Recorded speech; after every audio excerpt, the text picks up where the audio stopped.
Welcome to the latest episode of 5 on the Floor on the 5 Reasons Sports Network. Thanks for joining us on your favorite podcast app. We're now on Red Circle, not Podbean, but we are still on Google Podcasts, Apple Podcasts, Spotify, and the 5 Reasons YouTube channel. Make sure you hit the like and subscribe buttons. You get all of our Dolphins content as well as the Heat content. Also, check out 5reasonsports.com. Spell that one out for the latest takeaways at the buzzer every single game from Brady Hawk. It's free. We don't have a paywall. Imagine that. Okay, also check out the great sponsors of the 5 Reasons Sports Network. Prize Picks. Use the code 5, FIVE. Get your initial deposit matched up to $100. This is free money that they're giving you. This is not like 12 rollovers. It's not coming from offshore, Costa Rica in some envelope or something like that. You got to fill out 55 forms. It's literally legal in the state of Florida. So play Prize Picks. Use our code. This is our official fantasy sponsor, 5 FIVE. You can download it from the Google Play Store, the Apple App Store, or prizepicks.com. We just had our biggest month at Prize Picks, actually, so we appreciate everybody signing up there. Helps us, but it's also just a great app, okay? It was just voted the #1 fastest growing sports product in the country for 2021. So reach out, Prize Picks, use the code 5, FIVE, get your initial deposit matched up to $100. And now, today's episode. Down the Biscayne. Yikes. 5 on the floor, ride for my dogs. Where here's the thing, you can check the score. Hustle hard, couple scars, wearing bubble frogs. Just like Butler said, you in trouble, y'all. Kept the flow playing, got it all banned. Y'all seen the block, stop with one hand. And Pat we trust, it's power, have the guts. We're here to bring the heat, y'all can hang it up. Welcome to 5 on the Floor, a daily insider show on the Miami Heat and the NBA, featuring Ethan Skolnick, Greg Sylvander, and Alex Toledo, plus others from the 5 Reasons Sports Network.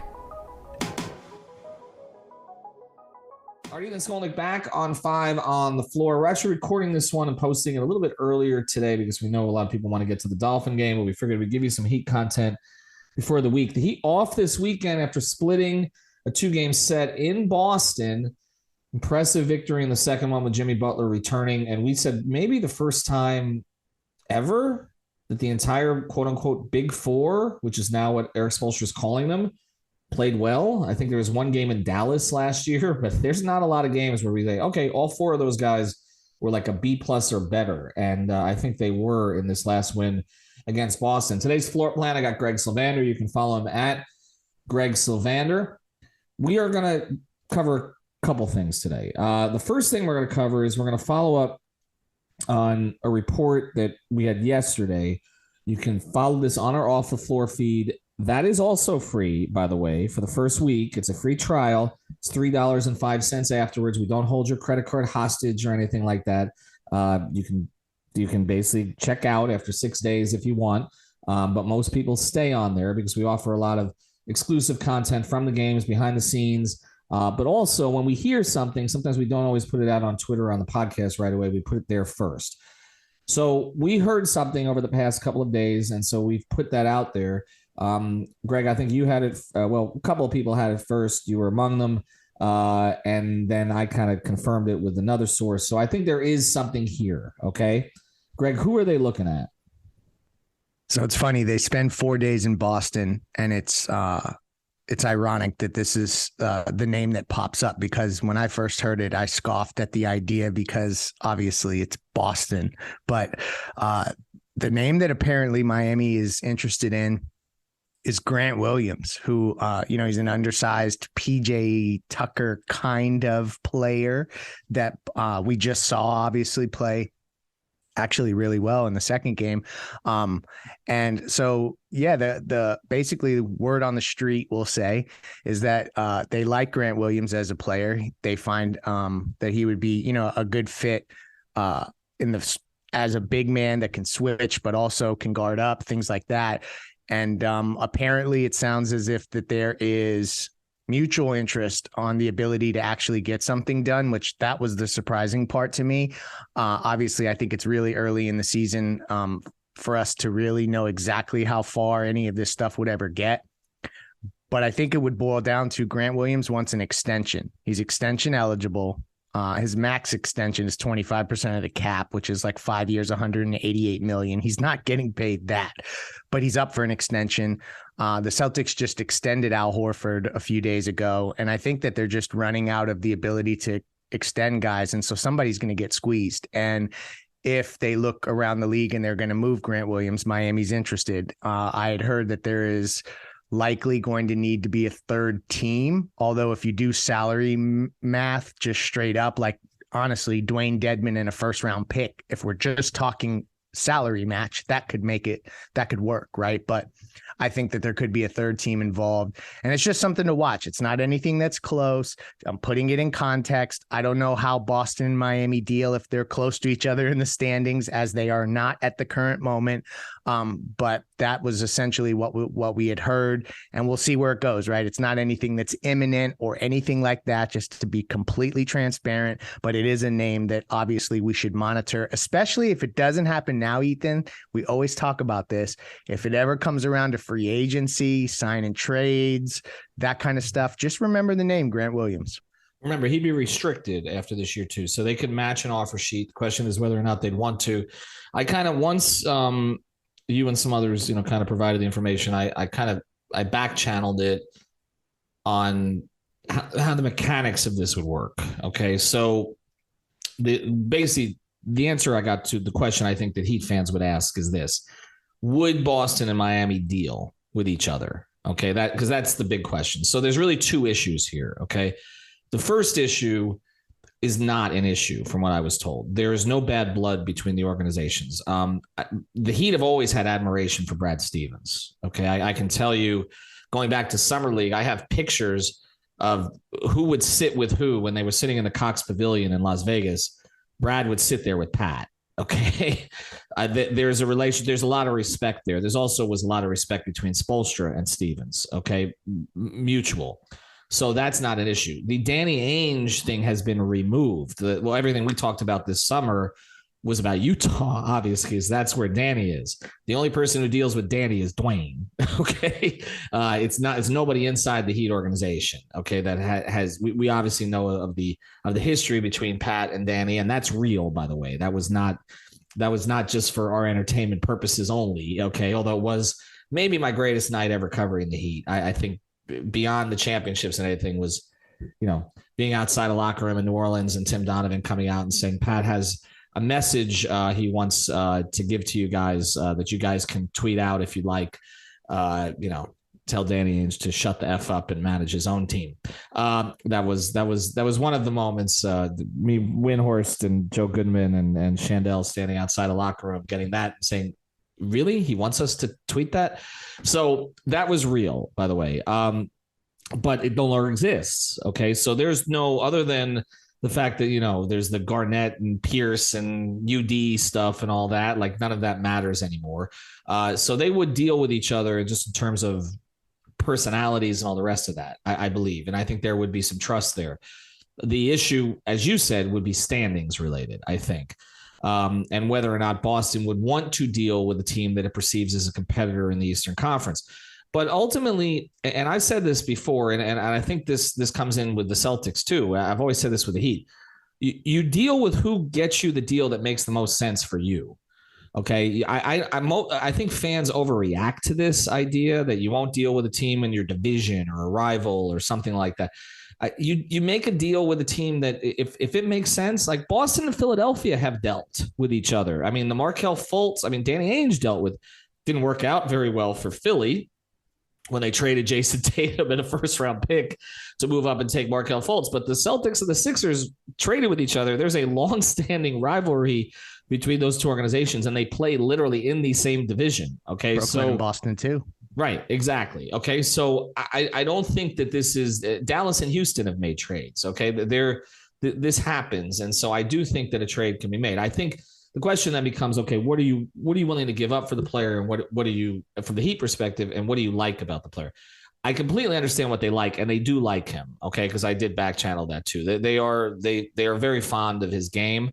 You mentioned PJ Tucker. He's a little different than PJ, but he's 6'6", or he's listed at 6'6". But he's a little bit more versatile as a shooter than PJ. I don't think anybody, is a dirty work player quite like PJ is or was. This year is a little bit different.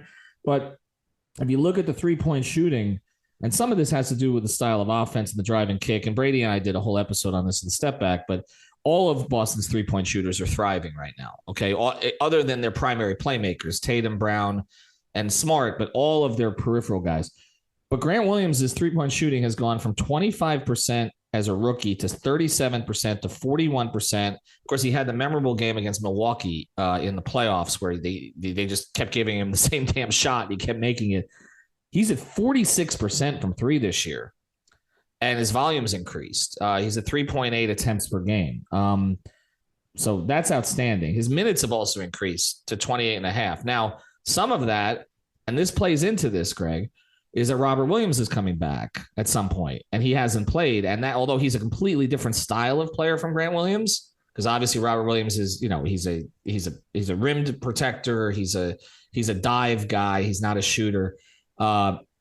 He's created more minutes on the floor for Grant Williams, and also his absence has created more space for the Celtics drivers and for their shooters. And so I think that you have to take into account, okay, why would Boston trade this guy shooting 46% from three?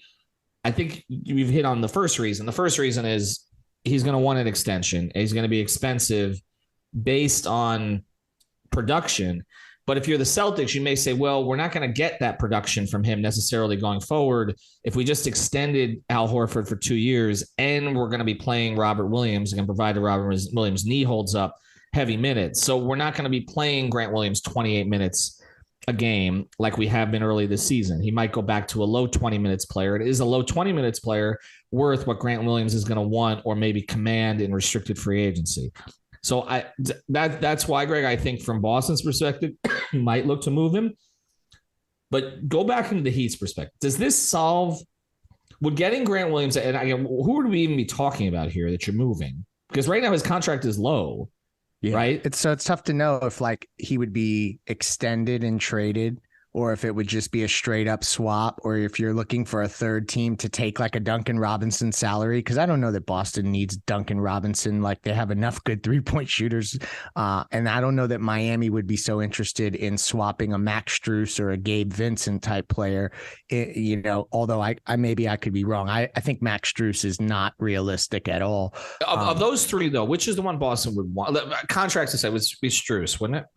Yeah, I mean, they've already had Strus and they let him go, and now he's playing a lot better. So I think they'd probably want to do over there. We know they love Tyler. Tyler is not part of this. If anybody is going in that direction on social media, don't. Right.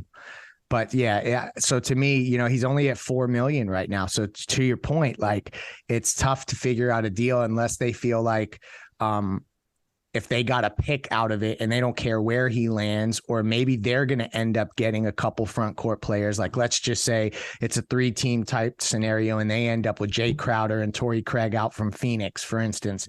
And they got a couple front court pieces that can solidify them in the current moment, but they don't need to commit to them long term. Like maybe they find that that's an even enough trade if they were to gain a pick. Again, this is all speculation. But I'm trying to connect. Greg, that's the thing, though. You're right. They do need to get a front court piece from somebody if they trade him because, well, 2 reasons. One, Horford's age, okay, even though they extended him, but also Robert Williams' fragility at this point. They can't count on him. I mean, he keeps shaving his meniscus to come back. Eventually that's not going to go very well for him. So there's that. And like on the perimeter, they don't need a lot. Like you talk, okay, like last year I would have said, okay, a Gabe Vincent player for them would really help them, but they just got Malcolm Brogdon, right? So they've plugged that hole, with, and no disrespect to Gabe, but with a better player, right? Like, I mean, Malcolm Brogdon we've seen what Malcolm Brogdon can do. Otherwise I think Gabe would have been really like that version of the Celtics last year could have used Gabe Vincent. Okay, because they were playing guys behind Smart that they shouldn't be playing. But other than that, they're bigs. I mean, they got Luke Cornett. They're not going to count on him in any significant way. So you're right. They would have to find a playable 6'6" or taller player to be part of the front court mix from somebody. The Heat don't really have that. I mean, you could trade Dwayne Dedmon in January and a first, right? I mean, if you were going to make, Dedmon's contract and it's close enough, right? You can make that thing work. No, it would work. It's just, I have a hard time buying that Boston is going to help Miami like that unless they don't think that it helped. Like, there's this one thing that I'll just mention, and then I won't interrupt you again, Ethan, I promise. Like, there's this perception about like helping the other teams. That thing the Heat talks about when they're like, we're just focused on us. Other franchises operate like that as well. And Boston is probably thinking to some degree, like, if all their guys are healthy and right, they don't care who's on what team. They think that they can win. So I don't know if they're incentivized enough. Yes, but Dedmon, I don't know that. Well, I think the only team, and Heat fans might take offense to this, I think the only team that Boston would be thinking about in terms of we don't want to help them is Milwaukee. I really think fair. That, right, I think that's earned. I think the Celtics and Bucks view themselves as a level above right now. Okay, now the Heat can get themselves back into that mix. I don't think that Boston or Milwaukee wants to see the Heat in a 1-4 matchup this year. I think there's a bunch of other teams they would prefer to play. If the Heat are healthy, that's not the team you want, okay? You want Atlanta. You want maybe, a young Cleveland team, even with all of their talent, right? Like, that's who you want to see in a second-round matchup. You do not want to see Miami, I don't think. I don't think you want to see Philly either, but we know that Philly trips over itself when it matters. Okay, so I don't think Boston has any interest in seeing Jimmy Butler come to their building in a 1-4, 1-5 matchup. None. Okay. So I do think they should respect Miami, but I think that Milwaukee is the team that they're like, okay, we're not going to help them. Look, we saw very directly, with the Heat stealing a player. I mean, the hard part of the thing about PJ Tucker getting him last season was you took him from the Bucks. Like, you weakened the Bucks. Like, that was a perk. I think that, again, that matters in free agency. I just don't. I think in a trade, you look for the trade that makes the most sense. But like you said, Miami doesn't have a 1-to-1 deal that makes a ton of sense. And Miami's first-round picks don't tend to be worth a lot if they belong to Miami, because the Heat don't tank. So if you're Boston and you're trying to grab a pick, and plus, you're not dealing with an idiot up there. I mean, whatever Heat fans think of Brad Stevens, okay, he's a sharp dude. And he's not going to make a bad trade for the sake of just partying with Grant Williams. And also, there is bad history with Celtics fans, even though this wasn't a trade, with the Ray Allen situation.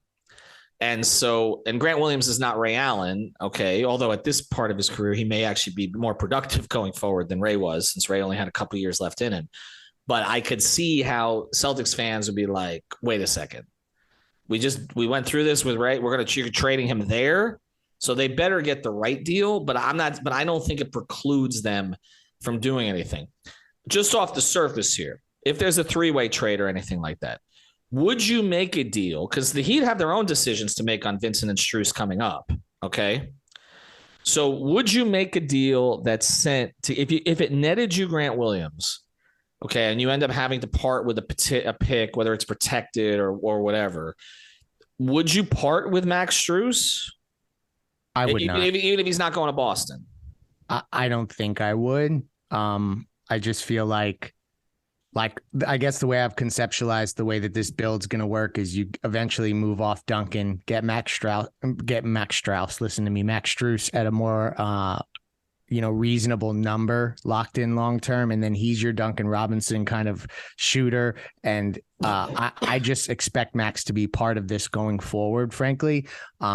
Gabe Vincent, I guess I could be talked into it a little bit more, because there's a lot of young guards looking for minutes around the league in the Heat's G League system, and maybe even on the roster if Victor Oladipo all of a sudden is available. So to me, like, that could be a name I could be swayed into, but I don't know that Boston has any use for him. So again, this becomes a 3-team scenario. Yeah, it's interesting to monitor, and we'll keep an eye on it. It's not a name we have talked about a lot, so I think when this popped up, it was interesting. I think you and I ruled it out for the same reason. A, why would Boston let him go? And B, why would they make a move with Miami?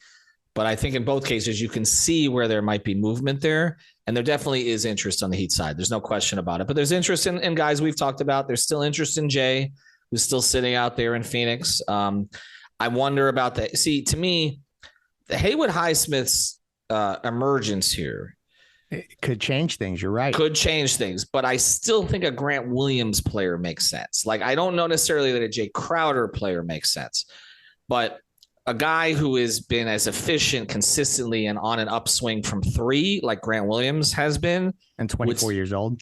Exactly. Much younger player. Jay Crowder player, I don't know if you're going to get somewhat similar defense. I mean, honestly, Haywood Highsmith's defense is it's a small sample size, but has exceeded what you would likely get from Jay Crowder at this point. Then what's the point of a trade like that? If you have Martin, if you have Highsmith, but getting a guy like Grant Williams, a legitimate spacer to add to the front court rotation, along with Bam, who also can defend, who you don't have to take off the floor at the end of games. We saw that against Miami. Because it always comes down to this. It's not who you start. It's whether or not Erik Spoelstra has up to 7 pieces that he can play at the end of games. That's what they look for, okay? He would be one of their 7 closers, for sure. One of their options. I don't even know if Jay Crowder would be at this stage. I don't know what Jay Crowder is going to look like coming back. To me, he was a bit of a declining player last year. There's a reason Phoenix wanted to move off of him in the starting lineup, okay? And they moved Cam Johnson in, even when they still had Jay there. So just something to monitor. But again, a name that we hadn't talked about a lot. We've talked about Harrison Barnes. We've talked about Marcus Morris. We've talked about Robert Covington is another name, okay, who sort of fits into the Jay category. He's out of the rotation with the Clippers right now, or at least out of their primary rotation when everybody's healthy. It's a name that the Heat have liked in the past. So there's a lot of names, but I can tell you that the Grant Williams thing, Greg got it, someone else in our network. We've heard about it from a couple of different people. And then, like I said, I checked it out. There is definite interest from the Heat side. All right, when we come back, we're going to talk about somebody on the Heat's roster who is closer to coming back and making this thing as whole as it can possibly be. Before we do, we'll tell you about a couple great sponsors of the 5 Reasons Sports Network. This guy was at our watch party over at Tropical Distillers the other day. Huge Miami Heat fan, based down here in South Florida. He's an FSU guy, but don't blame him for that. He went to school at St. Thomas for his law degree.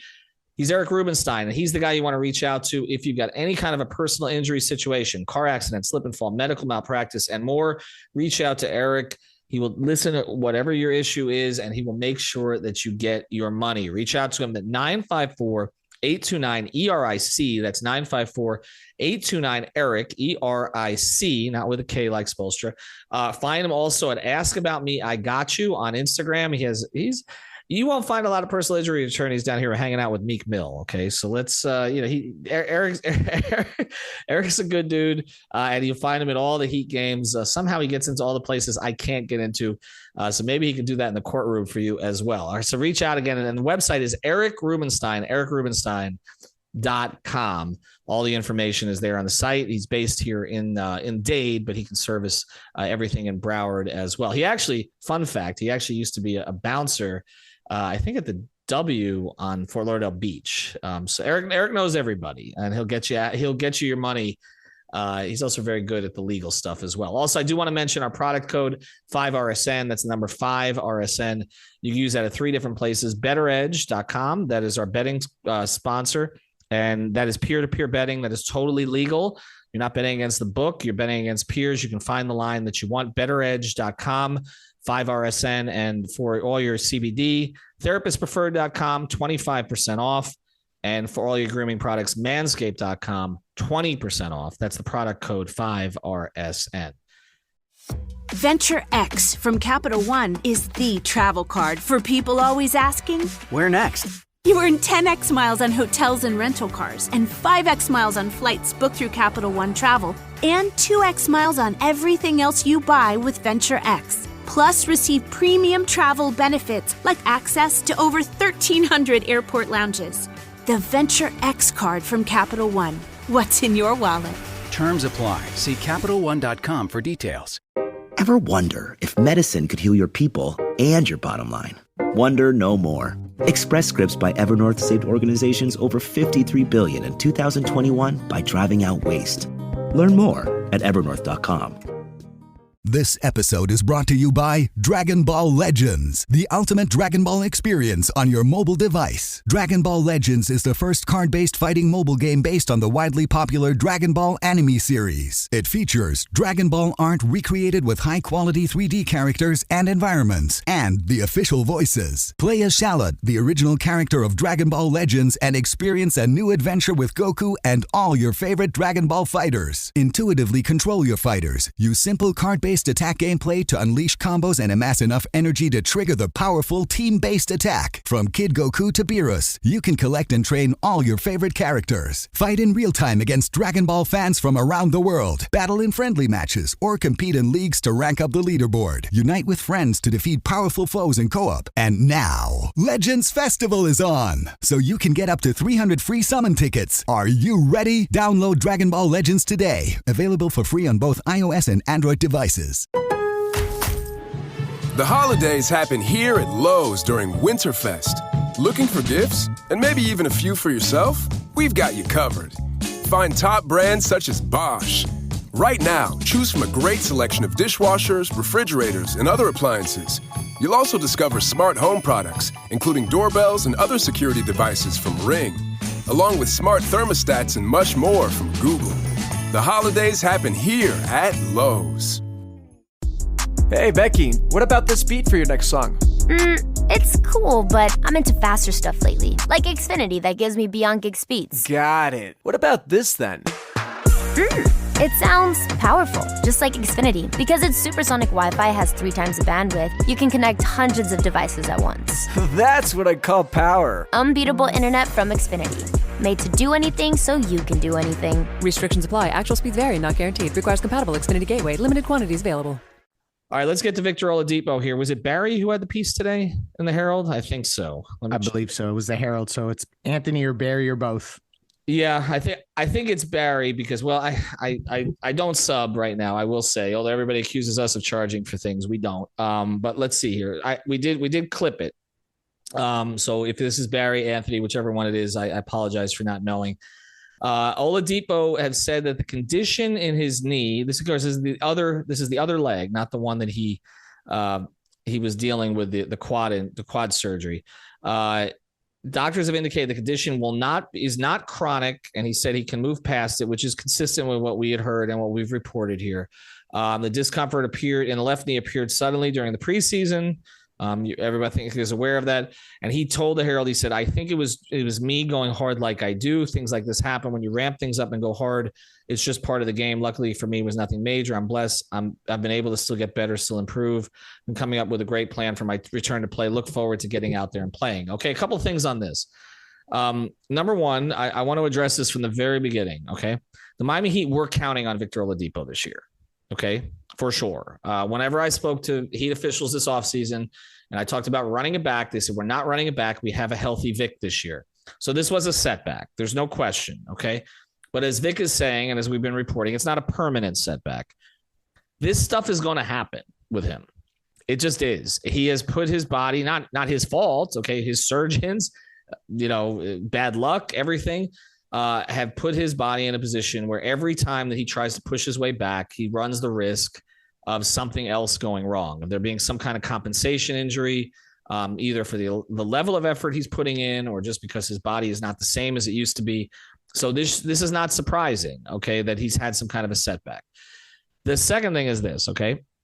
They may not be counting on him to the degree they were counting on him before, but they still are counting on him to be a rotation piece. They see his rim pressure as something that they need. Brady and Alex have talked a lot about that. And obviously his point of attack defense, which has been a bit of a problem for the Heat this year. And playing Vic would allow you to play less zone, although obviously Vic can be really good in the zone as well, because when he's healthy, he can cover a lot of ground. We have heard, and we've been reporting, that they were targeting this week for his return. The fact that he traveled, the fact that he is speaking publicly, which the Heat don't allow you to do typically when you are a long way away. Jimmy didn't talk to anybody for 2 weeks when he was missing. We were reporting what was going on, but he wasn't talking. Vic is talking, okay? I've heard they're targeting Tuesday against Detroit. So whether or not that happens, we'll see, okay? But I don't believe he's going to play Monday night in Memphis. I think that from what I was told, they want to give him a soft landing for his return, maybe limited minutes against a team where you have a little bit of leeway. You don't have a lot of leeway in Memphis. It's different to throw Jimmy Butler back in Boston, as we see, right? Than to throw Vic, who's still trying to trust his body here, and find his rotation spot. So let's get into this. If he comes back this week, which again, I think is very possible here, but if not, it's definitely imminent. It's soon. Okay. Where does he fit, Greg? Yeah, and if it's not this homestand, this 3-game homestand, then they go out on the road for 4 straight, and sometimes that's a good time to get somebody activated as well. They start in Indiana. That's an interesting place for him to start his road back. But no, like how he fits, I think obviously in a bench role, and it would be interesting to see how they navigate finding enough minutes for essentially, to me, he would eventually find his way into the top 9, depending on matchups. I mean, I guess there's certain times you could say Haywood Highsmith may get minutes, but I don't know that it would be at the expense of Oladipo. I think there could be other shuffling that would take place. Ultimately, he finds his way into the top 9. He's kind of that point of attack defender, a guy that they can do a number of things with. On nights when he's playing well offensively, he's a boost offensively off the bench. If you have guys like Max Strus and Victor Oladipo coming off your bench, it's just more ammunition. Essentially, like that's what Tyler was doing last year that really set them apart when that second unit would come in and you'd have a guy that could replicate some of that stuff. Also, they could play zone. They could be so much more flexible with the defense. I think that that's another thing that Haywood Highsmith has allowed Spoelstra. Once Jimmy is back, obviously, they can start to kind of flex the coverages with zone and man and switching through them and things like that. And it's just more seamless. Victor can do that as well. So ultimately, I think he would be a primary backcourt option off the bench in the top 9. Maybe they could even, and gosh, in Heatland, this sounds crazy to say, they could even go to 10 deep in the event that they had everybody healthy and Oladipo was right, because he would just allow that much more breathing room. And I just think that having a player like Oladipo come back and be himself, even the self we saw in the Celtics series, you're just giving more tools in the toolbox. And that's something that Spoelstra hasn't had. That's why he was asking, if you could just play 20 minutes, come and play 10, like he wanted anything from anyone. It's just having another guy on that bench, and they need that now. And I think he would become pretty quickly a mainstay in the backcourt off the bench. When I was talking to Eric in the Bahamas before this situation popped up with Vic, and Eric was excited about this team and talking about how much talent he had on this team. When he talked about Oladipo, his eyes lit up. And basically, because what he was saying was, he said last year he did much more than he should have for us. That was essentially, he says, we threw him onto a moving train. And there really wasn't, and we talked about it at the time. I mean, like there was no chemistry between him and Jimmy offensively. The big games that Vic had, Jimmy didn't play. The huge game against Orlando, the 40-point game, was basically a glorified scrimmage. Nobody played but Vic. Like most of the time, then when Vic played well in the playoffs, it was the game that Jimmy missed because of the same knee that just cropped up here. So I think they were extraordinarily excited about just how this was going to kind of look this year once they had some time to work together. That time happened. It did happen during the preseason. So it's not like Vic is coming back and has been totally away from the team. This is not a situation where, who's that receiver with the Lions that's coming back this week? Williams, the guy they drafted. Yeah, the first round pick. And he's just coming back. This Vic has been with the team. Vic has been, and I think that's one of the reasons they wanted to integrate him back on the road, get him out on the road. Okay, which they don't always do with guys who are sidelined. So there should be more chemistry once he comes back, but it is going to be a little clunky at times for sure. And the other thing to watch here is, I think we were looking at it when Vic came back, that this was an opportunity to kind of break up the Hero Lowry thing a little bit, because it hadn't been working very well, and to stagger and to kind of see, well, okay, what does Vic look like with Kyle? What does Vic look like with Tyler? Well, the Lowry Hero backcourt, to me, looked the best it's looked against Boston. So there may not be the need to do that as much, but I do think getting another guy into the mix, I think the other thing you're going to see, and this is going to frustrate Heat fans, is you're going to see Eric go even smaller. You're going to see these 3-guard rotations. You're going to see Gabe out there with Kyle and Vic. You're going to see, right? You're going to see Tyler out there. He's going to mad scientist with some of these 3-guard rotations. And you're going to see some more of Jimmy at the 4, which, again, I think is a concern for some Heat fans. But again, it just gives him another tool, as you said, and it gives him another closing option. But I'm going to temper the expectations here not because I don't think Vic can play. I think he can play. I just saw, when we were watching him in the preseason, Brady and Alex and I were sitting there watching Victor after Jamal Cain had been playing. Okay. And we were watching the first step, kind of the athleticism, the burst. And we all said it that night. And this is right before Vic went out for the extended absence, because he did play in the preseason. We're like, he doesn't have a first step right now. Like even the explosiveness we saw at times last year was gone. So we will see if that was just this knee situation, this other knee situation that was holding him back. Because if he has that kind of explosiveness, he's going to be a limited player for them offensively. He can still defend, but there was a clear difference. Like when Jamal Cain subbed in for him, it was like, oh wow, okay, that's what it should look like. Nobody is saying Jamal Cain is a better basketball player than Victor Oladipo at this stage. It's just saying that Vic used to have that burst. So we'll see if it comes back. But it is interesting to watch. The Heat play Memphis on Monday night. No Desmond Bane. He's been one of, to me, the 3 or 4 most improved players in the entire league. He was on a 25-5-5 season. That's a Dwayne Wade type season. Before he got hurt, he's not there. But Ja Morant is expected to play. Steven Adams, as we speak tonight, is questionable with a hip injury in Detroit. Second night of a back-to-back. We don't know if he'll play. He averages 12 rebounds a game. Jaren Jackson is back and has been playing reasonably well. And they just find guys. Like the Grizzlies have guys you've never heard of who hurt you. And then you've got a guy, Dylan Brooks, who the Heat fans are familiar with, who's like an elevated random scrub Heat killer. Just before we go here, we did a little bit longer than we expected. One thing you'd like to see against Memphis before they come home. Compete on the boards.